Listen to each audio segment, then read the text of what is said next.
Welcome to my latest Valheim build. I made another mech. I know, shocking. Who would have thought? Also, I'm sorry it's been like 3 months since my last video. I guess you could say I kept you waiting, huh? This is kind of a special build for me. Back when I first began my free building journey, Metal Gear Rex was one of the first ideas that came to mind, but I wasn't sure I could pull it off. Worried about butchering the icon of one of my favorite game series ever, I instead started work on the slightly more forgiving Warlord Titan. Since then, Valheim and Infinity Hammer have both had a raft of changes and updates, so armed with new build pieces and a lot more experience, I decided to finally build Rex. Rex is a Metal Gear, central to the events of the game Metal Gear Solid, to which it gives its name, the other half coming from Solid Snake. Remember this guy? It's one of my favorite games and series for many reasons, but one of which is the way it grounds fantastical elements like cyborg ninjas and anime mechs with the real-world consequences of such things. You'll see what I mean when I explain Rex's weapon systems. Also, the games have a lot of cutscenes. Speaking of which...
So what is a Metal Gear exactly?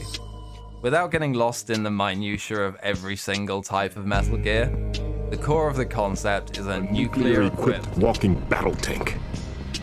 The Metal Gear timeline goes back to the 1960s, but it wasn't until the turn of the century that development began on the most iconic Metal Gear of them all, Rex. Rex had a weapon system no Metal Gear before it could match.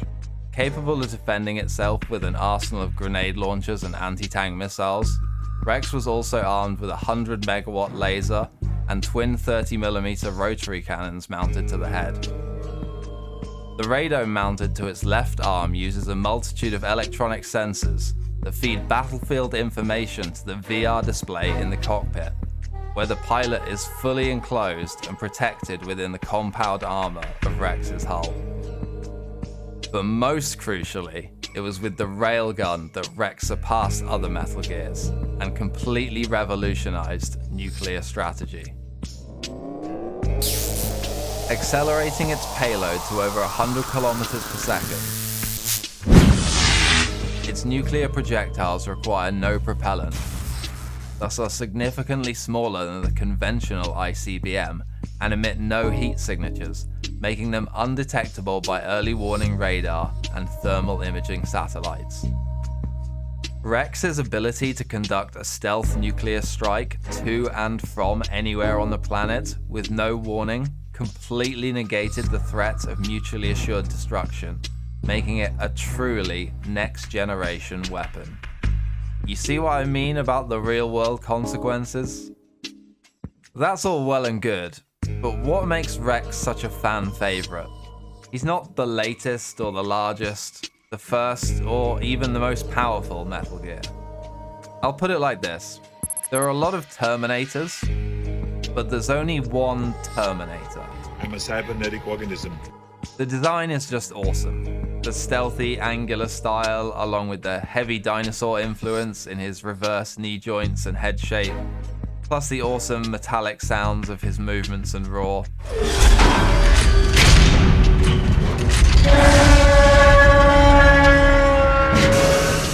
I would argue he has the most personality of all the Metal Gears. But mostly, I think it's what he represents to us as players. Metal Gear Solid 1 centered around Rex.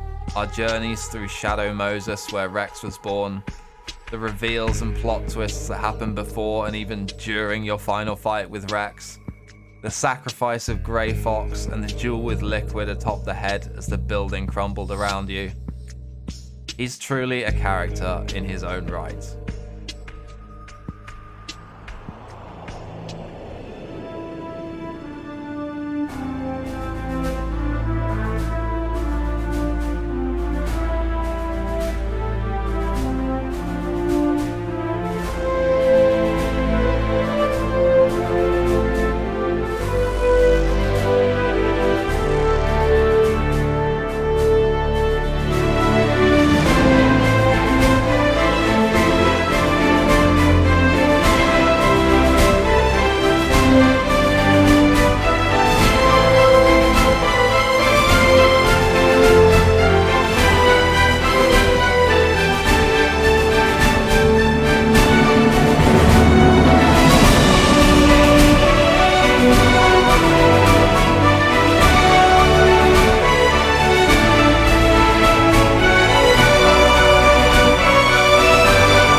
Let's discuss the build itself then, along with a few tips and tricks I can share with you.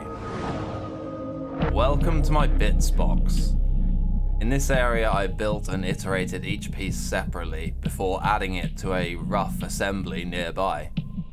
I covered this process and the reasons behind it in my Deathwing video, but you're now seeing the full fallout from one of my builds. It's quite extensive.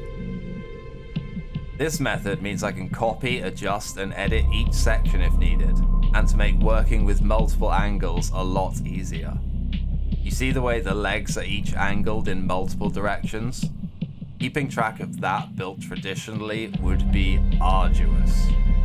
Additionally, it means I can reassemble the build into different poses should I desire. There's several examples here where I wasn't fully happy with the result, and thanks to being able to make a minor change, I was much more pleased with the final outcome. These hip shields were made wider, the neck was made smaller, the shape of the head took several attempts. The freedom to copy and evolve your designs without fear of ruining or losing your existing work is extremely liberating. So let's have a quick look round at each of the different pieces, and I can talk about any of the interesting mechanics of building it that come up. Here we have the feet along with the drill front toes. You would need Itemstand All Items to do this drill bolt, but if you didn't want to do that, a suitable replacement would be not that, something like Goblin Pole.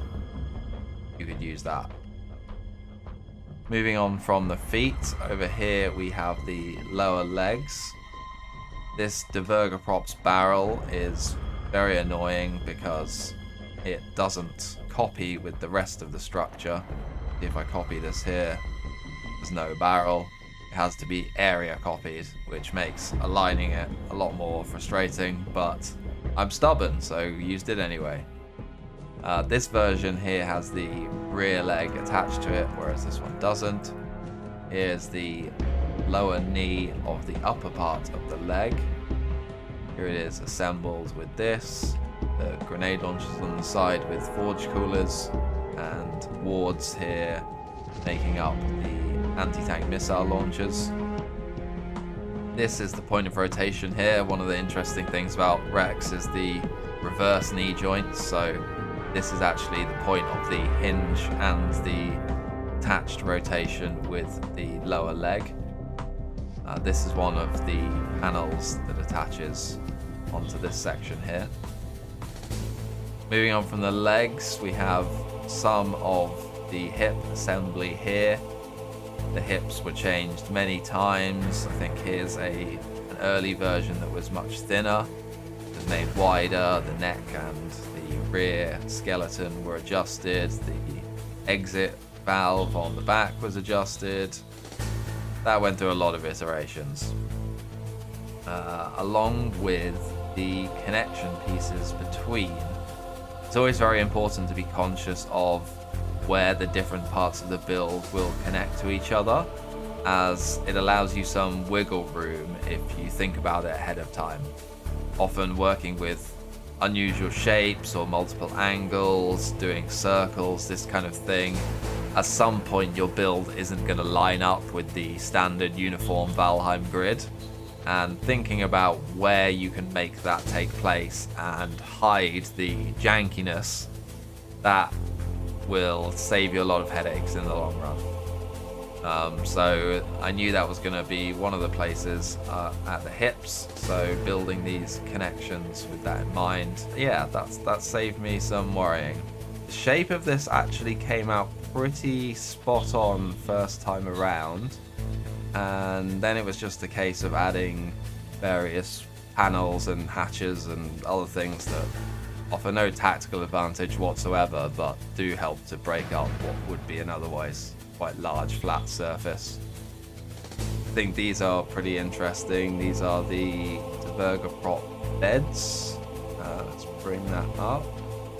Yeah. Why can't we see that? Let's bring it up here. This is actually the underside of it. It is this very shiny brass texture. So that was perfect for these. A piece of the rail gun. The rail gun was actually the last thing I built, which is kind of why it's in the middle here. I was running out of room. I'd reached the sea over there, so I was filling in what room I had left. One interesting thing about the rail gun, actually, grab this piece to demonstrate. It's the first time I've had the excuse to use maximum power on Gizmo, which enabled me to rotate it just one tick upwards. There we go. See that? There. One tick up for the bottom and one tick down for the top gives me a very slight angle, but just not enough to touch. Any lower settings would touch, so very minute detail, but I thought it was pretty cool. Using maximum power for the railgun felt very appropriate. These are one of my favorite sections, both the outcome and to build. I find building these mechanical parts really, really fun. And yeah, I was pretty pleased with how the hinges came out. Moving across to the head. As I said, it took quite a lot of attempts. Here's one of the earlier nose shapes. You can see it just doesn't quite look right, and I had the eyes vertical here, which made it look pretty goofy, especially with the mouth open like this. And then I believe this is one of the final versions, a much sleeker nose shape and the horizontal eyes, a little bit of adjustment here. This part was made more shallow, and yeah, eventually I got to a point where I was happy with the head. And one crucial thing as well, I spent a lot of time making sure that the cockpit was very nicely organized and there was not like mad clipping going on. It was actually sort of usable even with the mouth closed. Not that you can see that from the outside, but it's cool. I think it's cool. And over to the radome. Have a little quick fly around that.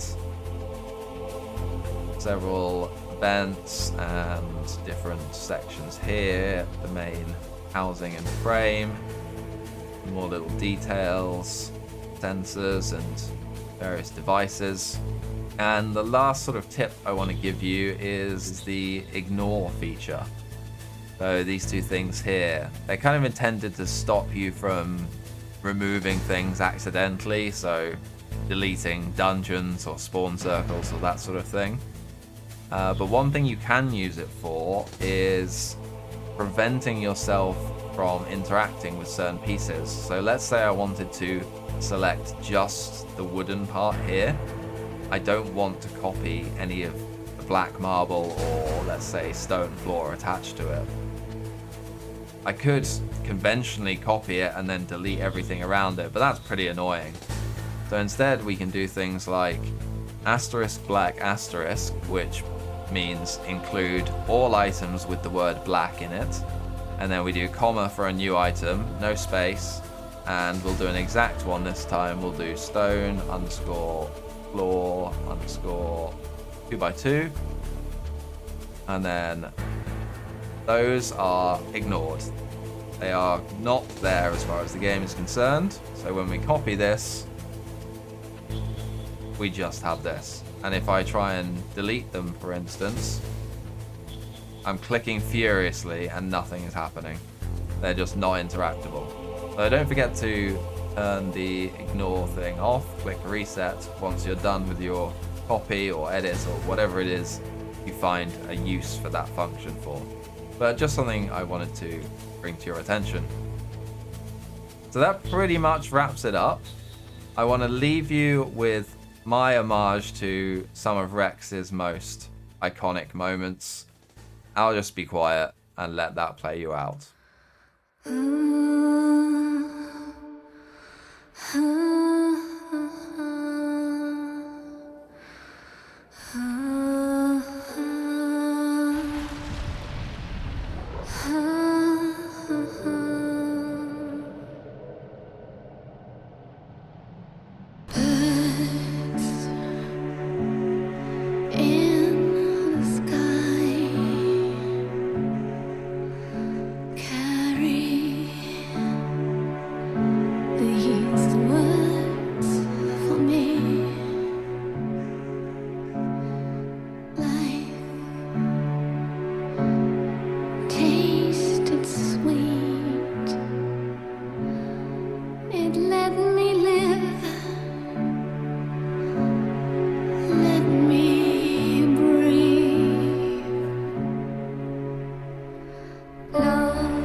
Yes, sir, it's me.